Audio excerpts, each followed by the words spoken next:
திமுக பாஜக கூட்டணியுடன் தாவேகா ஒருபோதும் இணையாது என்று தாவேகா தலைவர் விஜய் தெரிவித்துள்ளார். முதல்வர் வேட்பாளராக தன்னை ஏற்கும் கட்சிகளுடன் மட்டுமே கூட்டணி என்பதில் உறுதியாக இருப்பதாக கூறியுள்ள விஜய் திமுகவை வீழ்த்துவதே ஒரே இலக்கு என்றும் தெரிவித்துள்ளார். தமிழ்நாட்டில் தமிழக வெற்றி கழகம் என்ற அரசியல் கட்சியை தொடங்கி நடிகர் விஜய் நடத்தி வருகிறார். சட்டசபை தேர்தலுக்கு இன்னும் 7 மாதங்களே உள்ள நிலையில் தாவேகா சார்பாக மதுரையில் 2வது மாநில மாநாடு நடத்தப்பட உள்ளது.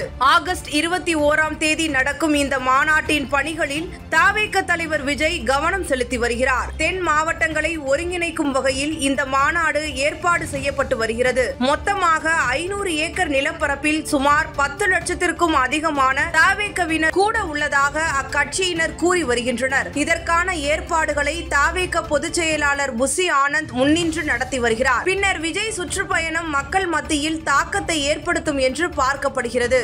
விஜய் அரசியல் கட்சி தொடங்கியதில் இருந்தே இதுவரை எந்த செய்தியாளர்கள் சந்திப்பிலும் கலந்து கொள்ளவில்லை. இந்த நிலையில் தனியார் தொலைக்காட்சி செய்தியாளருடன் விஜய் கலந்துரையாடல் நடத்தி இருக்கிறார். அந்த கலந்துரையாடலில் எனக்கு எதிராக வரும் எந்த விமர்சனத்தை கண்டும் கலங்குவது இல்லை, மாற்றத்தை நோக்கியே எனது பயணம் இருக்கிறது. அதிமுக பாஜகவுடன் கூட்டணி என்ற பேச்சிற்கே இடமில்லை.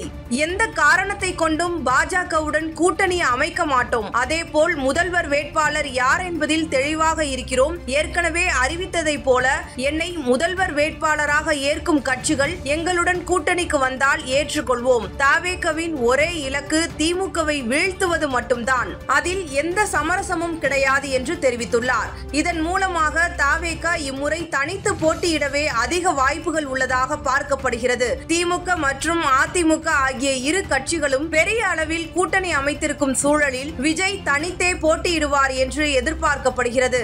அதனைத்தான் தாவேகா தொண்டர்களும் விரும்புவதாக கூறப்படுகிறது.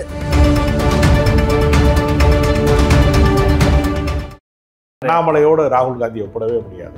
RSS எவ்வளவு பெரிய ஆபத்தை இந்தியாவுக்கு உண்டாக்கி இருக்கிறது. அம்பானி அதானி போன்ற சக்திகள் எல்லாம் எப்படி பாஜகவிற்கு ஒரு கருவிகளாக விளங்குகிறார்கள் என்பதை ஒரு புரட்சிகரமான ஒரு ஜனநாயக போரை ராகுல் காந்தி நடத்தி கொண்டிருக்கிறார். அதனால வெத்து வேட்டு அண்ணாமலையோட எல்லாம் இவரை ஒப்பிடவே முடியாது. 2011 கணக்கெடுப்பு படி வட இந்தியர்கள் வேலைக்கு வந்தவங்கல்ல 35 லட்சம் பேர் இருந்திருக்காங்க 2011. இப்ப 2025 அவர்கள் 2 மடங்காகி விட்டார்கள், 70 லட்சம் பேர். சென்னையில மட்டும் 3.5 லட்சம் பேர் இருக்காங்க. ஓட்டர் ஐடி ஆதார் ப்ரூஃப் எல்லாமே இருக்கான். தமிழ்நாட்டினுடைய வாக்காளர் பட்டியலில் இவர்கள் 10% வெறும் 3% வாக்கு வங்கியில அதிமுக ஆட்சி அதிகாரத்தை இழந்திருக்கிறது. எதிர்கட்சியாக இருந்த திமுக ஆளுங்கட்சியாக மாறி இருக்கிறது என்றால் இந்த 10% வாக்கு வங்கி உள்ளே வரும் என்றால் தமிழ்நாட்டினுடைய அரசியல் சூழல் என்னவாகும்?